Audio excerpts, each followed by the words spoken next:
Happy Saturday, everybody at Prime Sports World. Thank you very much for tuning in to another episode. I very much appreciate it. You can check us out at Prime Sports World on Facebook, also PSW_David on the Twitter. We're also Prime Sports World on the YouTube. I'm David Hupp, and right there is Mr. Matt James, the Phoenix Suns fan, the only person on this panel whose team is still in the playoffs. And then we got the always with me, Mr. TJ Hopkins. Bulls are done, but what can you do? If you're looking for consistent content on Facebook, YouTube, and on Twitter, Private Sports World goes live 5 or 6 times a week, bringing the most up-to-date content, including on Monday. We're going to give you full draft grades of the NFL draft that's going on right now. And we kind of mentioned off camera that I kind of feel bad for Spencer Howell or Sam Howell, taken for 2 punters and a kicker have gone before Sam Howell went in this draft so far. Also want to thank our friends over there at Rouge Bear for sponsoring us here at Prime Sports World. Let your presence be felt. I'll drop the link to their website on our Facebook page, along with the NBA Supreme Facebook page. Gentlemen, what do you guys thought about the playoffs so far? Before we get into each individual matchup, just how they've unfolded as we've gone through, basically the first round entirely. That was a pretty entertaining first round. Especially that man, that Minnesota Memphis series was must see TV every night. We will get into that. We will get into that series. Believe you me. But that was a pretty entertaining first round. Some matchups went exactly how we thought it would go, i.e., the Bucks beating the Bulls in 5. Especially down the stretch. No one. I don't care who you are. No one saw Brooklyn getting swept. I thought that series was going to go 7. I really thought it could be a coin flip who was actually going to win the series. I never imagined that it'd be a sweep. No one thought Brooklyn was going to get swept. No one expected Philly to be taken to 6 by Toronto, and we'll get into Philly because Joel Embiid just can't catch a break. He can't. For sure, he can't. And then Jokic put up big numbers on an undermanned Nuggets team. I mean, they never really had a chance. I was surprised Matt James' Phoenix Suns got taken to 6, and I mean it could both for disaster moving down the line here. Matt, thoughts on the series playoffs so far? I mean, as TJ said, it's been pretty entertaining so far, especially the Memphis, Minnesota. Another one was the Philly-Toronto. Toronto nearly coming back, but Philly finally stepping up in Game 6 and taking care of that series. They avoided disaster of a Game 7 possibly there. So, I'm looking forward to the second round. There's some good matchups and stuff. But the first round, for the most part, it's been pretty entertaining. Even the Phoenix series, New Orleans came out and played hard and played well, and nearly took it to Game 7 too. Yeah, if they ever get Zion back, I mean that Pelicans team could be scary next season. So let's get into those matchups. We'll start in the Western Conference. We got the Phoenix Suns taking on the number 4 Dallas Mavericks. Devin Booker back on the floor for the Suns, missed the final 4 games of the last series. The Mavericks have the 3rd best record in the league since the Porzingis trade. The Suns won that series 3-0 in the regular season. Bear in mind, all of those matchups between the Suns and the Mavericks happened before the Porzingis trade, and Luka did not play in 2 of these games. Suns record 64-18, the Mavericks are 52-30. Which is how you guys see this one shaking out. Matt, I know this is your team, so I'm sure you're going to go. If you're rooting for the Phoenix Suns, I get the hat on already. Where's the background? Yeah. Where's the Valley background? You don't got it today? It's over here. I just didn't have anything to put it up. I'm going to take Phoenix in 6 in this one. Luka's going to make a difference for Dallas, obviously, and give Phoenix fits at times. But the fact that Dallas doesn't really have a big man to protect the rim or score down low, this should be a DeAndre Ayton earning his money type of series. With the fact that Dallas really doesn't have anybody down low anymore to defend him or anything. So I honestly expect this to be DeAndre Ayton carrying Phoenix this series and earning his money for the offseason that he wants. And I'm going to take Phoenix in 6. They haven't played at their top potential yet. I know New Orleans has been playing really well, but I still thought that series should have been done in 5. But Dallas is a different type of team and has always given Phoenix fits over the years. So, yeah. Give me DeAndre Ayton being the biggest factor in the series, and Phoenix will take this in 6. Yeah, I totally agree with you. I mean, when you look at the Mavericks bigs, I mean, all they really have is Dwight Powell and Boban. That's really not going to get it done against, with the Suns who have all that depth at the 5 position. Not only DeAndre Ayton, JaVale McGee, who was awesome during that Pelican series, and then if they want to dust off Bismack Biyombo too, he can give you some decent minutes there at the 5. I guess my question, is, so you're going to put Mikal Bridges on Luka most of the series, I'm assuming? Absolutely. I mean, he's their best defender, and I mean, if you want to slow him down, you put Mikal Bridges on him. Absolutely. I mean, you wouldn't wear down CP3 or Booker on him. Well, I think the question, or do I phrase it like that, because I just think Luka is a bad matchup for both of those guys, Chris Paul and Devin Booker. Like, he's a big human being. Like, and he plays, like TJ talked about, he plays like that old man basketball style. He's never rushed. He takes his time getting into the paint. But the Phoenix Suns have Chris Paul, who went 14 of 14 in the closeout game, set an NBA postseason record for most field goals made without a miss. He also had 68 assists and 9 turnovers. When you look at the rest of the Dallas Mavericks team outside of Luka, I know Spencer Dinwiddie's been reinvigorated since he got there, but I just don't think they have enough to push this Phoenix Suns team. I think the Phoenix is going to win in 5, actually. Yeah. I mean, if Phoenix starts playing their game like they should be, playing Phoenix basketball, playoff basketball, they should win this in 5. But from what I've been seeing, I mean, being hard on them, that's why I'm taking them in 6. I mean, just the talent gap between Phoenix and Dallas is pretty overwhelming. Oh, it's huge. Yeah. Well, the only thing that Phoenix really has to worry about is the health of Devin Booker. Again, he came back for that closeout game 6, but you can clearly tell he was not 100%. Like, you can clearly tell, and the fact that they brought him back for that game 6 tells me that, hey, they were kind of worried about closing out New Orleans. Yes. The fact that they brought him back, and you could tell that Devin Booker was not the Devin Booker that he's been all season. Yeah, they was kind of tossing and turning in their sleep, thinking about this, having to go to a potential game 7 with that New Orleans team. Yeah, this is a prime series for DeAndre Ayton. They don't have one big man who can check you. Like, you should legit have Dwight Powell in foul trouble in like the first 5 minutes of the game. I mean, he should average 30 and 20 in this series easily. Like, yeah, the fact that that's kind of the knock on Rudy Gobert.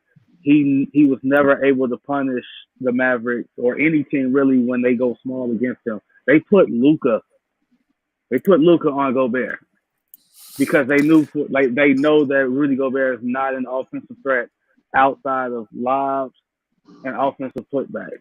If you put Luka Doncic on Rudy Gobert, to David's point, he will average 30 and 20. So Phoenix, depending on the health of Devin Booker, because I don't think Chris Paul can keep this up. You could tell, he was gassed. What was it, game 5? Well, yeah, whatever game that he had the 8-second violation and he got the steal from Jose Alvarado. Who's become kind of one of my favorite players in the league. Like, that dude is just, I love that kind of intensity that he plays with. It's just really, it's kind of refreshing. Chris Paul was absolutely gassed.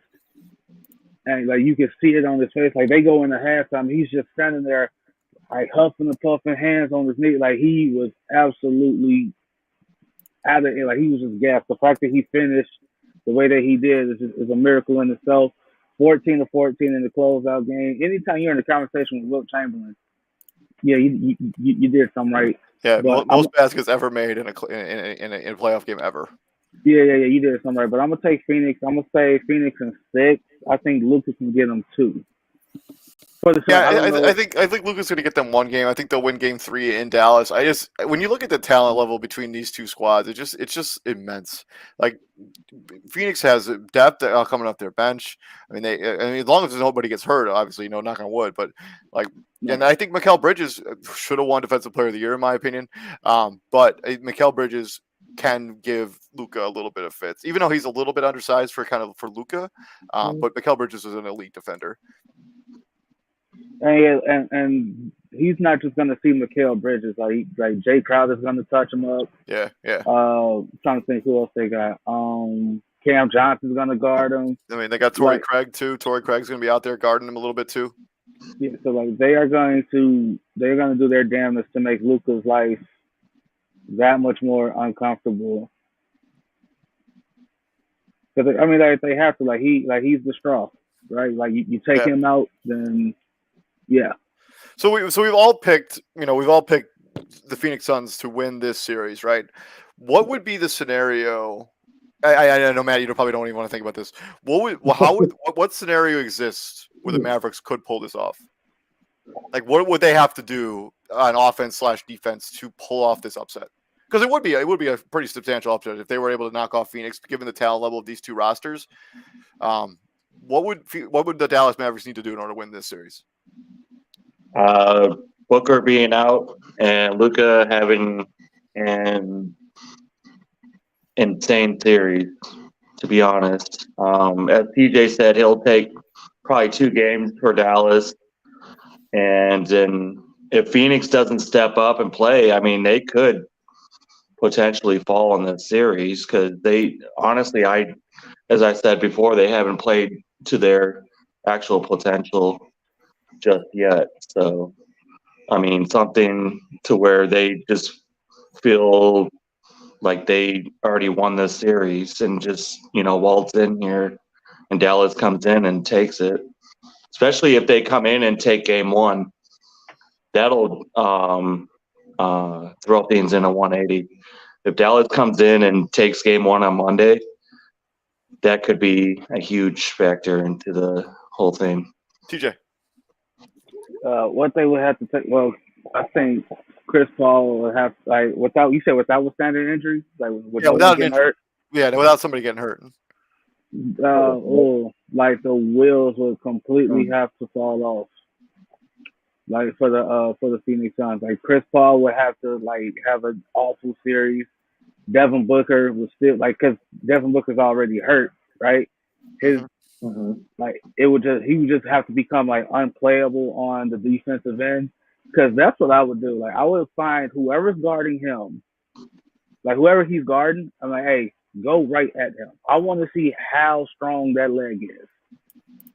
I want to see how strong that hamstring is. I would straight up force switches from Luka onto Devin Booker. Absolutely. Literally every possession. I would test to see how good Devin Booker is, really good, if he's just out there to be a decoy, kind of how James Harden was last year for the Nets in the playoffs. But yeah, I'm going to stick with Phoenix. I'm only going to give Matt Dallas one game. You'll appreciate that, Matt. But I don't see a scenario unless something catastrophic happens to Phoenix that Dallas can pull this off, because they're just, the talent level between these two rosters is just so immense. You can make the argument that New Orleans Pelicans team that they just beat is more talented from top to bottom than this Mavericks team. Yeah, absolutely. I mean, if it weren't for I just think the Mavericks have a better player at the top. Pickup was huge for New Orleans. I mean, if it weren't for their first half, they should be a 4 or 5 seed. Yeah, they were at 1-12 at one point in the season. They still made the playoffs, even though they were 10 games under 500. But that's neither here nor there. Moving on to the other side of this, the other side of the Western Conference, we got the number 2 seed Memphis Grizzlies taking on the 3 seed Warriors. Memphis won 3 out of the 3 series 3-1.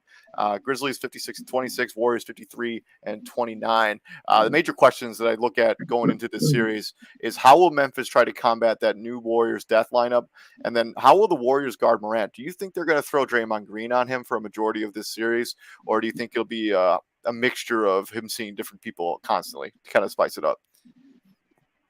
I mean, I see him being more of a mix-up on guarding him. I mean, throw different things at him, kind of throw his game off. I mean, he's still young and stuff.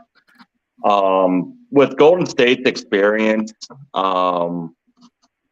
it's way too much for Memphis. I know they won the season series and have a better record and all.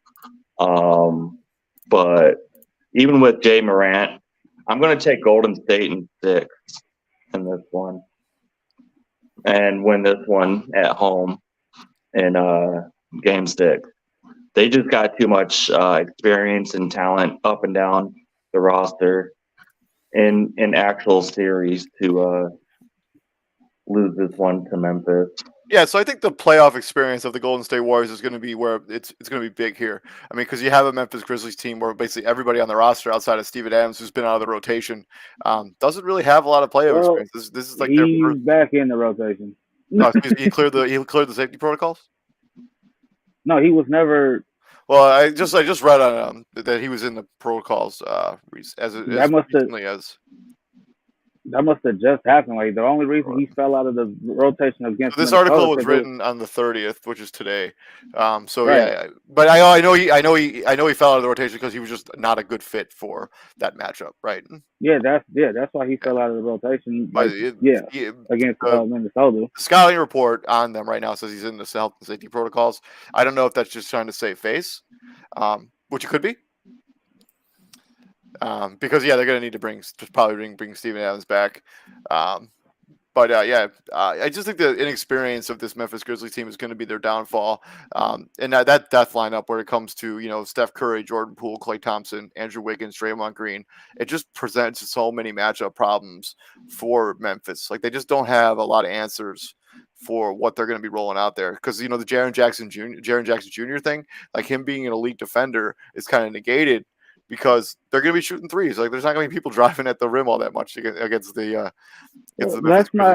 Let's not act like he can't move his. I know, but he led the league in shot blocking. Like he had more block shots than anybody in the NBA last season.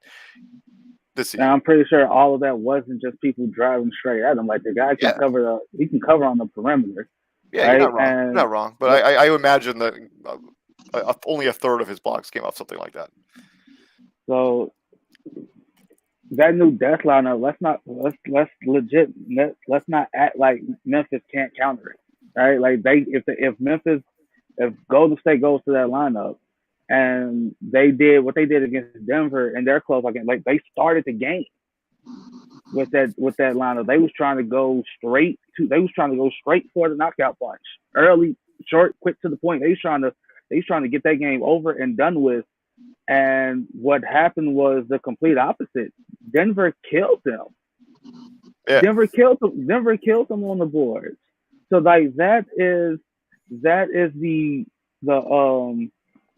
knock on that death lineup, right? Like when you go to that lineup, you are extremely small. And Memphis is one of the best rebounding teams in the league. Ja as a point guard this past series averaged 8 rebounds a game. Ja damn near averaged a triple double against the Timberwolves. They can go to that death lineup all they want. Like they probably are gonna win this series in 6, maybe 7. I'm gonna go 7. Memphis just like the dumb stuff that Memphis was doing against Minnesota. They cannot do that against their team. Like you can't.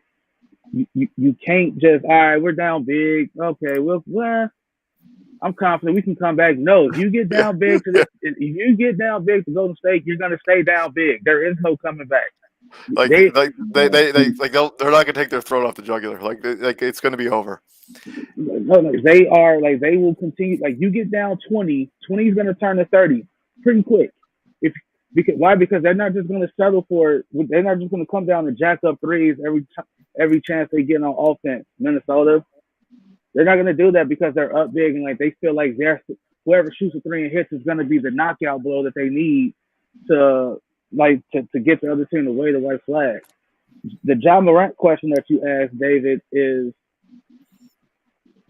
I think they start with because I don't know like there's no way you can hide anybody on Golden State anymore, especially with this Memphis thing because all those dudes can put up. And not to mention, Memphis can roll out a quote unquote death lineup too if they want to. They could put Jaren Jackson Jr. at the 5. They could put Tyus Jones alongside John Moran at the shooting guard position With Dylan Brooks and Desmond Bain. Desmond Bain and Dylan Brooks as their 3 and 4. Like that is just as formidable. Like all of those guys can shoot, defend. They can switch on defense. They can ball handle. They can create offense. Like they could easily roll out a lineup that is as potent as like Golden State. Maybe not as potent, but pretty damn close.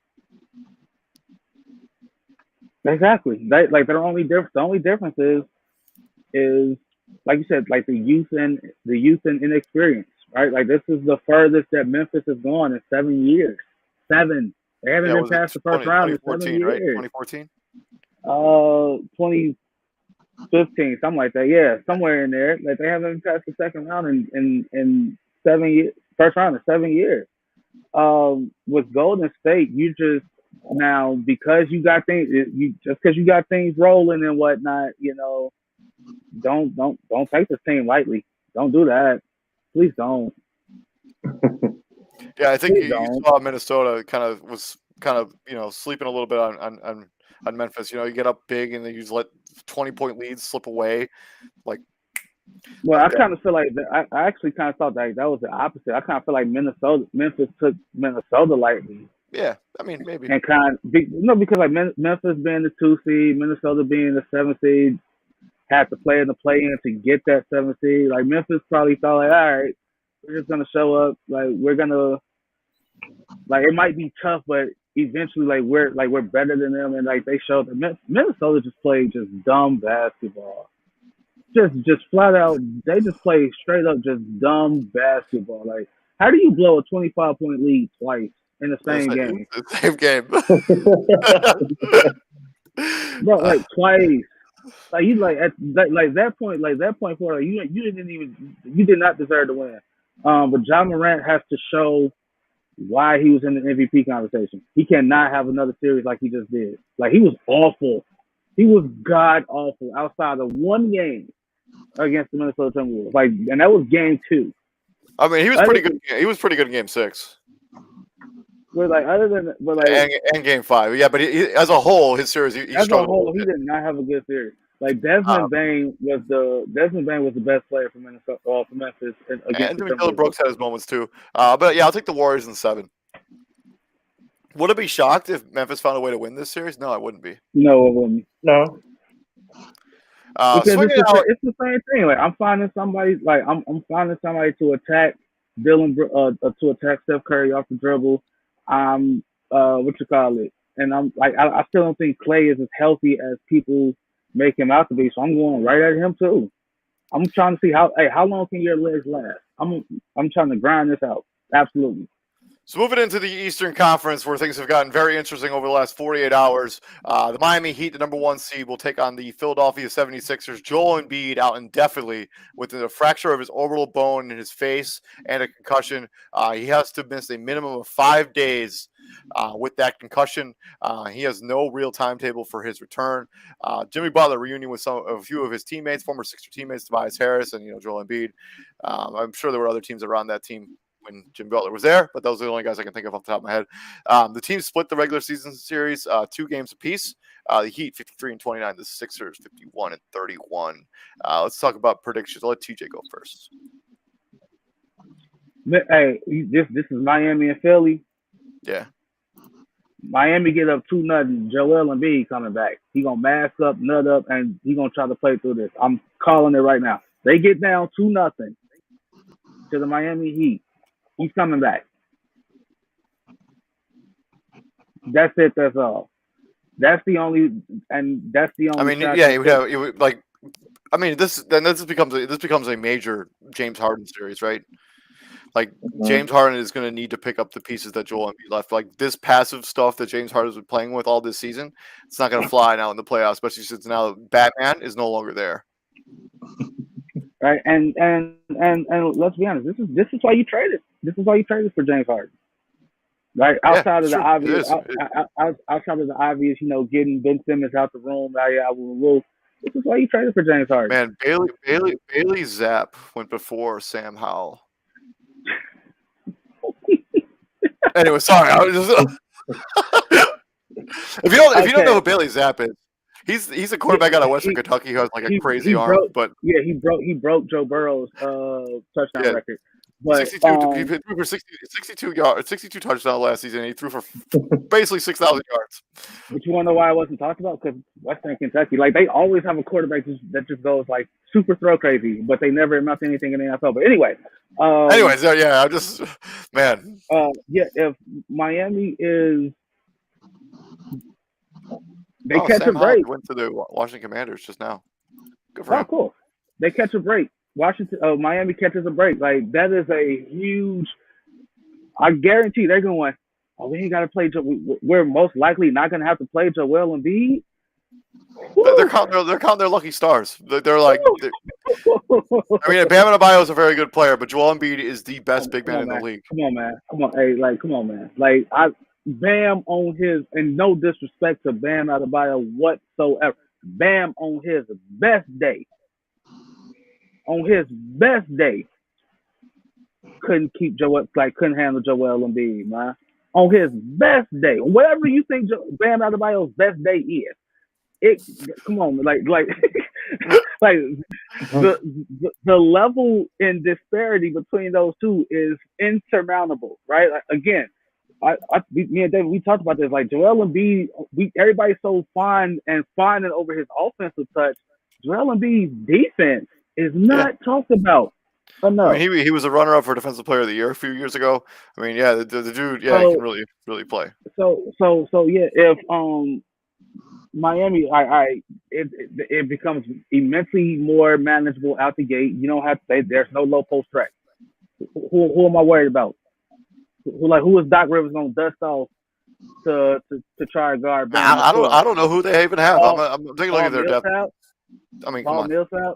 Come on, man. He wasn't even playing. Like he hasn't been playing at all. Paul, what's his name? Paul Reed, young dude out of DePaul, hard working dude. But come on, man. They got DeAndre Jordan. I mean, dust off DeAndre Jordan. Yeah. Come on, man. All right. So this is a huge. Like I'm gonna go you one better, David. This is a huge Tobias Harris series. Right? Like again, everybody. I go back to it. Everybody wants to talk about Ben Simmons falling apart. No, Tobias Harris is thanking his lucky stars. He was awful in that series against Atlanta last year. No one's talking about it. Like, no one talked about it nearly enough. I agree. Tobias Harris is going to have to step up his game. He's getting paid $38 million a year. Thank you. And now he's become just a role player on this team, where he doesn't really. He just kind of goes through the motions now. He's the fourth option. He fell back to the fourth because Tyrese Maxey, the way he stepped up. Yeah. Right? So it's Joel. Like it's literally started. It looked like it's Joel Embiid. That's option one. Maxey at 2, Harden at 3. And Tobias Harris is falling back to the fourth option. It's a hell of a fourth option to have when he's hitting. Yeah, for sure. So both Kyle Lowry and Jimmy Butler both missed the closeout game for the Miami Heat. Both are expected to be ready to go for the first game of this series. I mean, they didn't need them. They didn't need them. I know, but I know. But so Trae yeah, Matt. Hold on. Before you go, Matt, Trae Young had more turnovers than field goals made. Yeah, it wasn't exactly Trae Young's finest moment. That's for damn sure. Go ahead, Matt. Leaving off on that note, yeah, I mean, I agree with you. This will probably, honestly, if Embiid comes back by game 3, I see this going game 7. But give me Miami in this one. I don't think James Harden's gonna be able to carry Philly. Even though he's the Sun Devil? I mean, even though he's a Sun Devil, you don't believe in him? No. I'm disappointed in him. He's way too lazy to carry a team. Look at Houston. He had CP3 and Capella helping him out, and he still couldn't do it. Well, I mean, So Chris now Paul he's got injured. got Embiid, and it's Chris like, Paul got hurt in yeah, that series. They absolutely win that series if Chris Paul doesn't get hurt. Hey, absolutely. But yeah, Matt, that's the thought. Like, but that's just one. Matt absolutely does have a point about James Harden, right? Like, No, he 100% he's does. way too lazy. playoffs, and let's not act like he want. Damn, he going to South Beach. You know how much trouble you get into the game before South Beach? Yeah. Right? Do you know what's like? Do you know what's out? Do you know what's Oh there? no, Like he'll be at the club by fourth quarter. the white. Like, I mean, he had a game I'm not against even the San sure he's Antonio going to be Spurs. there He at halftime. had I like mean, 10 turnovers in the game. Like, basically shot himself out of the game. yeah, his was mind's not in bro, it. he was at the club. He was at the club hours after they got eliminated, bro. Like that's like if I was Houston, I'd have been done with him right then and there, bro. Like you can't what are you doing? You just had Don't you care about this at all? Shouldn't you grieve for a minute? Like no, Like, you no, just go to the club. I'm gonna take. his mind's not in it. I'm gonna be So, far less optimistic for the Sixers' outcome here. I think the Joel Embiid series will cost him the entire series. I do not believe he'll come back. Give me Heat like in you gotta 5. think about I got the Heat in 5. Like this is giving me very Derrick Rose in 2011 vibes, bro. Like you were up 29 with 4 minutes left. There was no way in hell Toronto was gonna come back. Why was Embiid even in the game? Why? That's a question for Doc Rivers, and you know who's a disciple of Doc Rivers, Tom Thibodeau, and we can ask that question until the cows come home. Especially since yesterday was the 11-year anniversary of that injury for Mr. Derrick Rose, and broke the hearts of all of Chicago fans everywhere forever. And it's never been the same since. What could have been? What could have been? But yeah, I'm gonna give the Sixers one game. I think they'll get game 3 or game 4. But this isn't going further than 5. Joel Embiid will not play in this series at all. That's my prediction. I think James Harden will play well in this series. It just won't be enough. Like he'll average 30, 11, and maybe 5 rebounds in the series. He'll shoot a good percentage. He'll play well in this series, but it just won't be enough to get over the hurdle of having no eligible Embiid. And now that the Miami Heat can hone in on him on defense, like they don't have to worry about the low post presence at all anymore. So they can double team James Harden without having to worry about too much else. I mean, no, Tyrese Maxey's been a good player, but he's still only his second year. Let's see if he can keep this up. To the other side of the Eastern Conference, we got the number 2 seed Boston Celtics fresh off their sweep of the Brooklyn Nets, and the number 3 Milwaukee Bucks fresh off dispatching the Bulls in 5 games. Chris Middleton has already been ruled out for this entire series. One of my main questions I have for the Boston angle of this, who will Boston use as their main Giannis defender in this series? These teams split in the regular season 2 games apiece. I don't believe Giannis played in like any of these games where these two teams played. I don't think Jason Tatum played in a game. These 2 teams have the exact same record coming into this, 51-31. How do you guys see this one shaking out? Let Matt go first. I'm going to take Boston in 6. Especially with the fact that Middleton's out, that's going to be huge for Milwaukee. I understand that they've, done well and, won it all last year. But having Middleton out is going to be huge for them. And I think Tatum's going to be too much on both ends of the court for Milwaukee to take this one. So I'm going to take Boston in 6 in this one. TJ?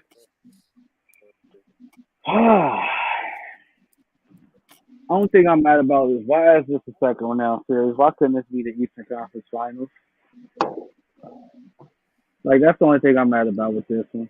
That we get this around too early. This is definitely giving me what you call it, Brooklyn, Milwaukee vibes from last year. Like why was that a second round match? Oh, I 100% agree with you on that.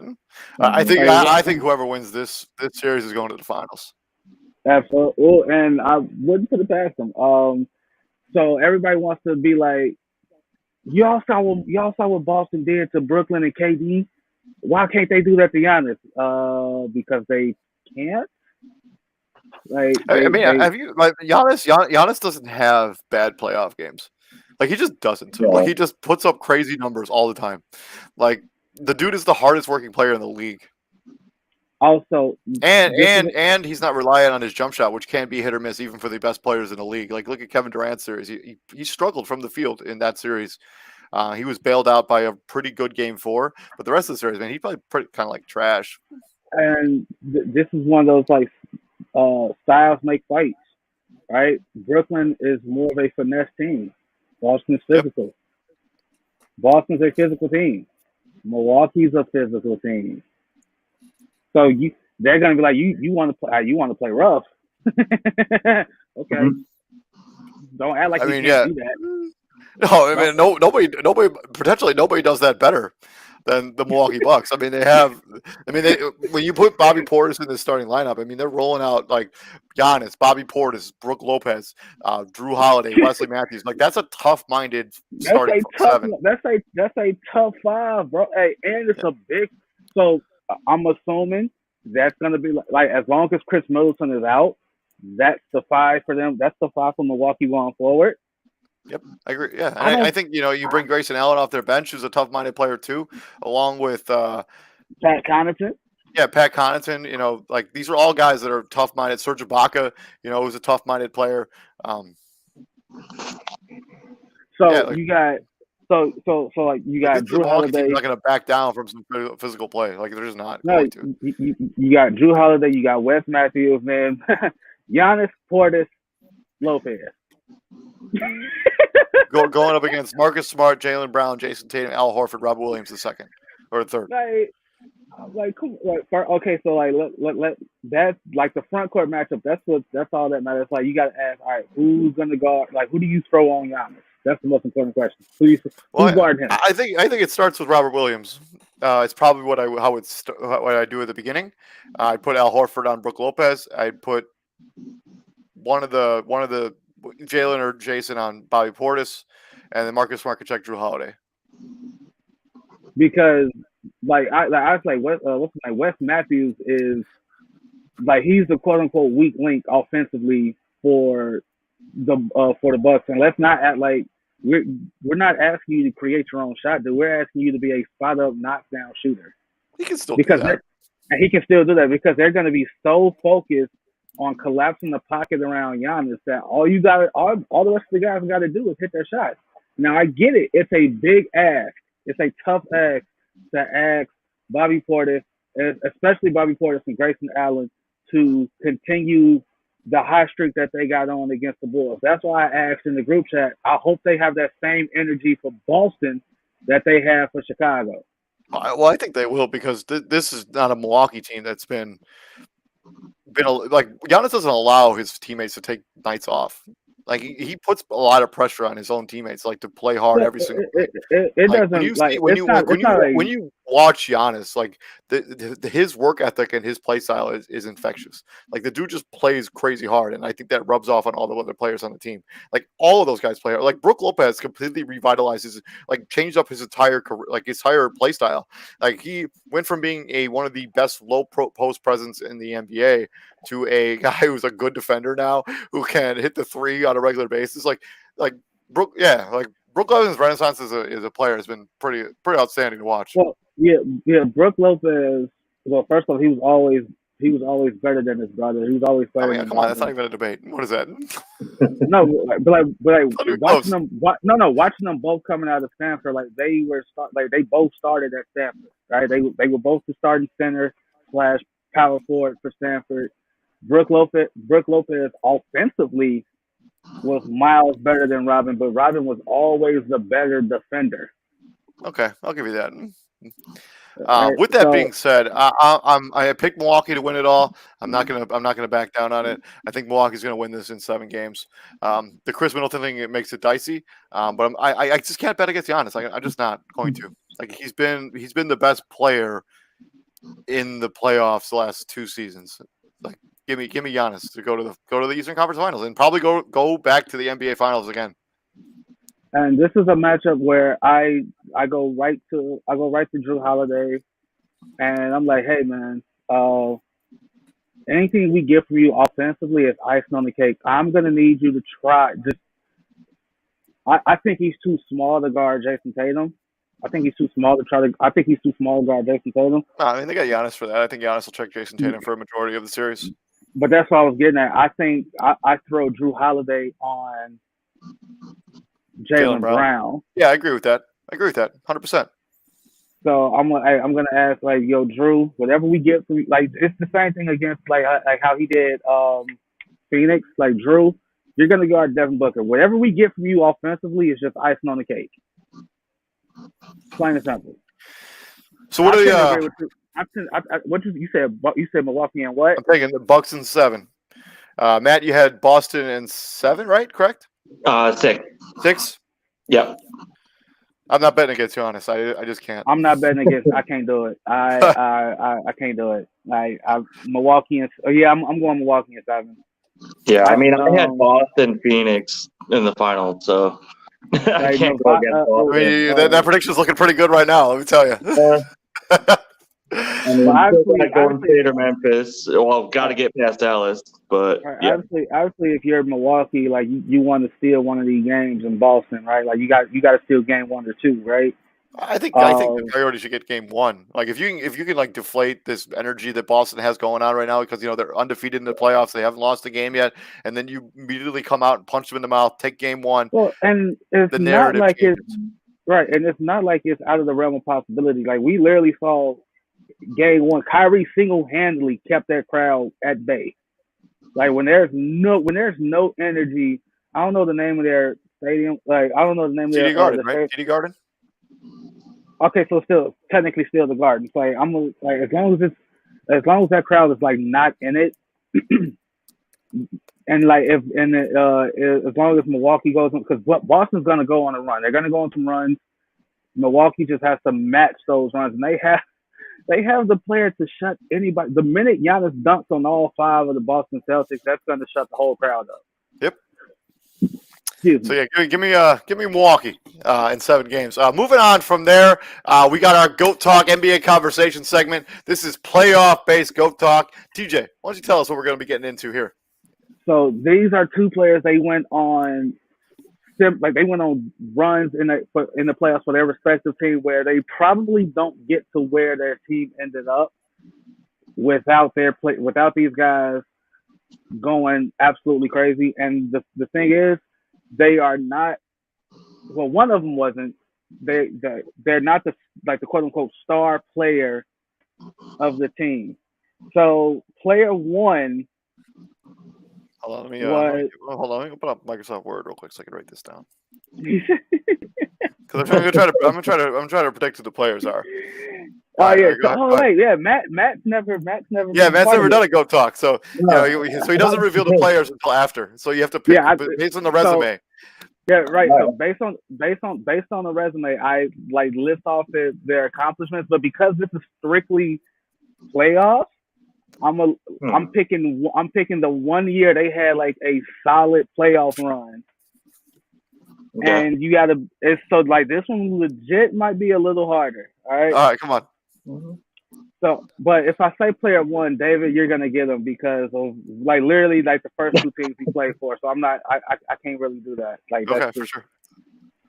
So player 1 for his career statistics. He scored 15,579 points for his career.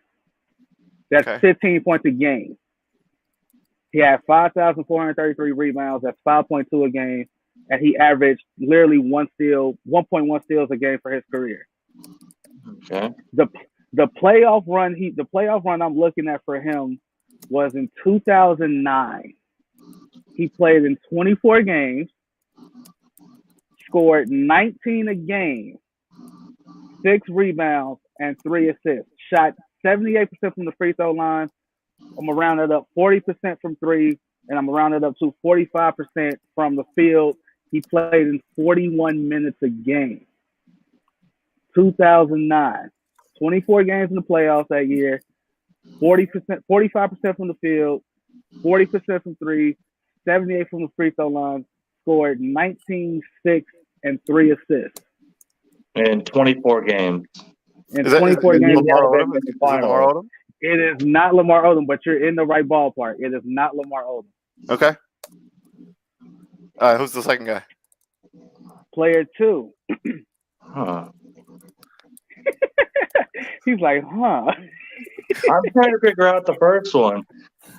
It's got to be a finals player, obviously. They did go to the finals. Okay. Who- All right, Okay. go player 2. Player 2, right? Player Is it Rashard 2. Lewis? Player 1 is Rashard Lewis. Oh, I love Rashard Lewis. All right, go ahead. Okay, player 2. Player two for his career, 15,802 points. That's 15 points a game. Okay. 3 rebounds a game, but he's a guard. I'm gonna give you that. I'm gonna give you that much. He's a guard. So him averaging 3 rebounds a game, that's not only 3. Like he's a point guard, and he averaged 6. Yeah, I'm gonna give him 6 assists a game for his career. 15, 3 rebounds, and 6 assists. Okay. The playoff run he went on was in. Get this right. That was right. It was 2005. 2005. So Spurs and Played in 25 games. Shot 43% from the field, 35% from 3, 89% from the free throw line.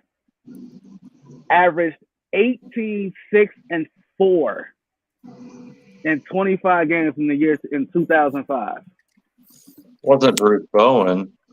It was not Bruce. God, that was not Bruce Bowen at all. No. Okay. I'm kind of thinking of the team here. I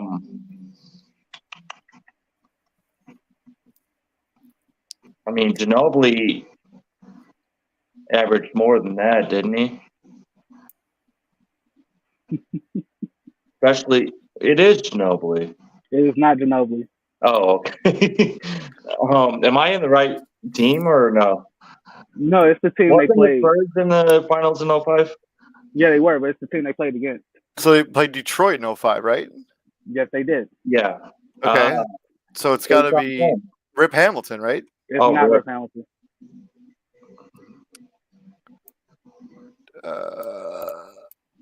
It's right not it's not Chauncey Billups, is it? It's Chauncey Billups.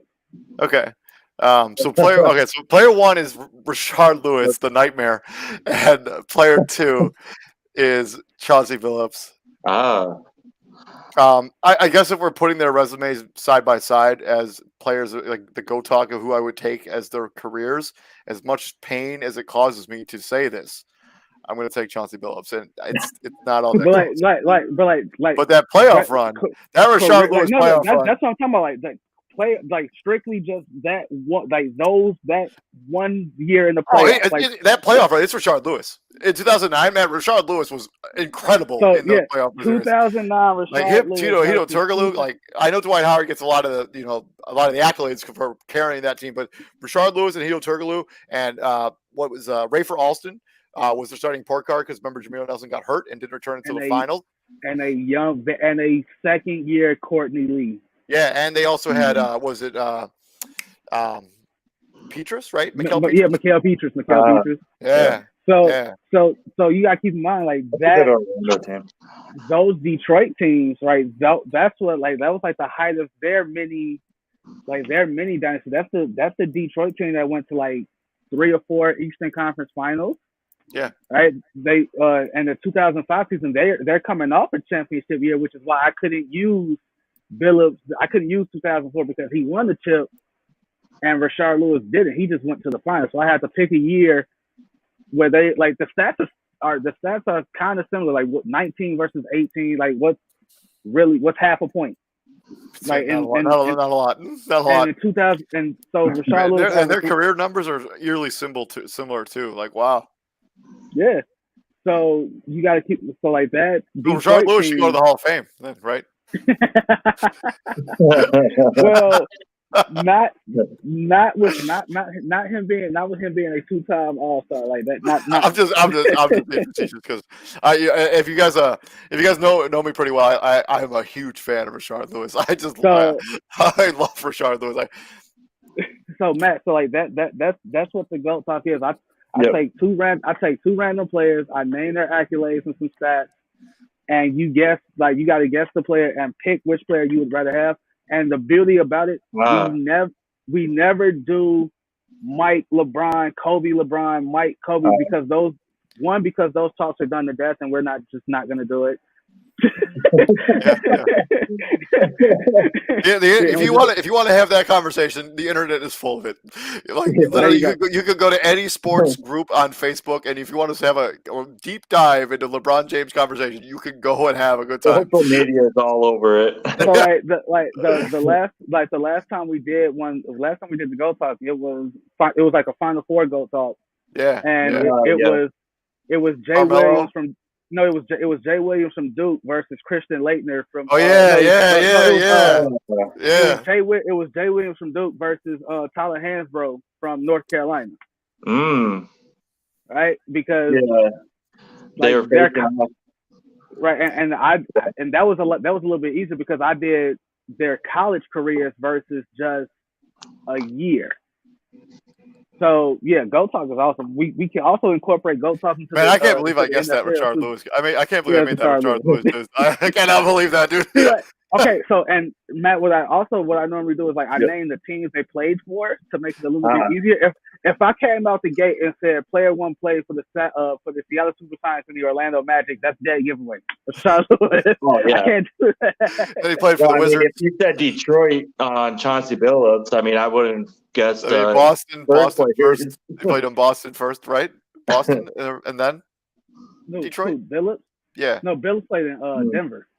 Denver. No. I think Chauncey Billups started his career in Boston, and then he got. It was 1 year in Boston. And he was drafted by Boston, and then he had like his his stuff going on, and so they released him, and that's how he ended up in Detroit.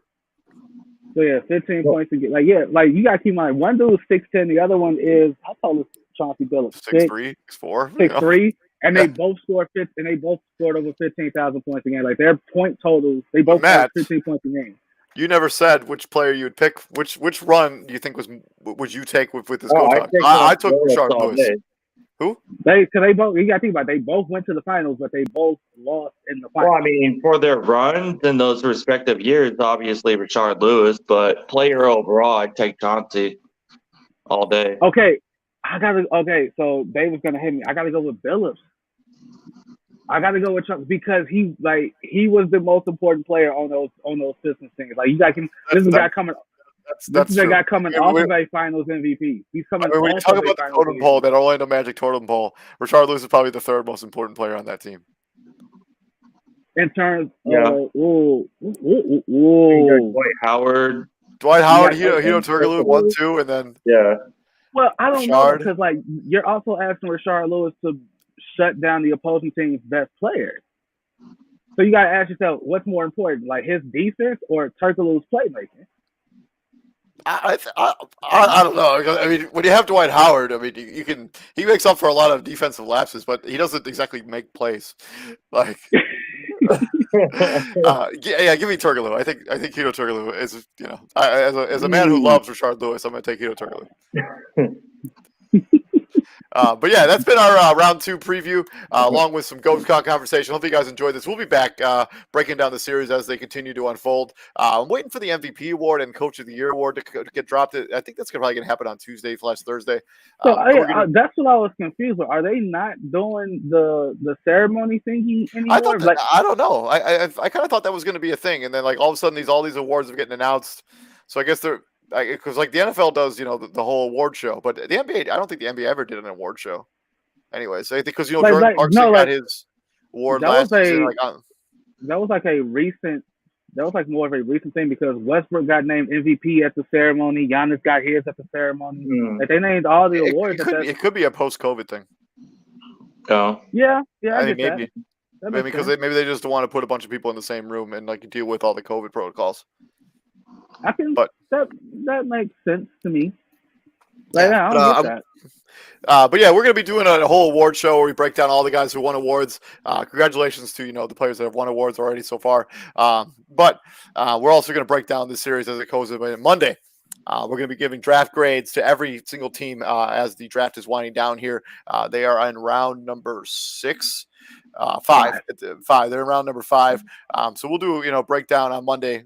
Give a draft grade to every single team in the National Football League, and then on Tuesday. I'm just saying right now, the Jets get an A. I'm just throwing the Jets get an A. Man, you want to talk about a team getting an A, the Ravens. Yeah. Every year the Ravens go into the draft, and every year they straight up slay it. Like Kyle Hamilton, Tyler Lindemann, David Njoku, Travis Jones, Daniel Falele. Like that's all money picks. First 4 picks, all potential starters. 5 picks, all starters down the line. Ravens get if you preview here, you preview Monday. Ravens get an A+. They've had the best draft by far. Yeah, easily. I mean, I love that the safety pick. Kyle Hamilton, number one player on my big board. They get him at 14. Yeah. Tyler Linderbaum, I think it was like 10 on my big board. They get him at 27. Like at 27. Yeah, like that's bro. Like Kyle Hamilton on a lot of big boards was highest number. Like he was highest number 2. He was as high as number 2, and you get him at 14. Yeah. That's a steal and a half. It's wild. But yeah, we'll be back here on Monday breaking down all of the grades for all the teams, and then Tuesday we're going to give you our winners and losers from the NFL draft, and then we're going to be looking forward to the next season as we get towards the NFL season, mini camp and combine, all that stuff going on. But I've been David Huppin. Right there is Mr. Matt James. Right there is Mr. TJ Hopkins. And gentlemen, what we do here at the Prime, my friends, bring the heat. Yes, sirs, we do bring the heat. And if you guys continue to check us out at on YouTube, at Prime Sports World on YouTube, on Facebook at Prime Sports World, and then on Twitter at PSW_David. Thank you very much, everyone, for joining us. We will be back here on Monday. You all have a great weekend and be safe out there. You Peace too. out, guys. Yeah, All right, later.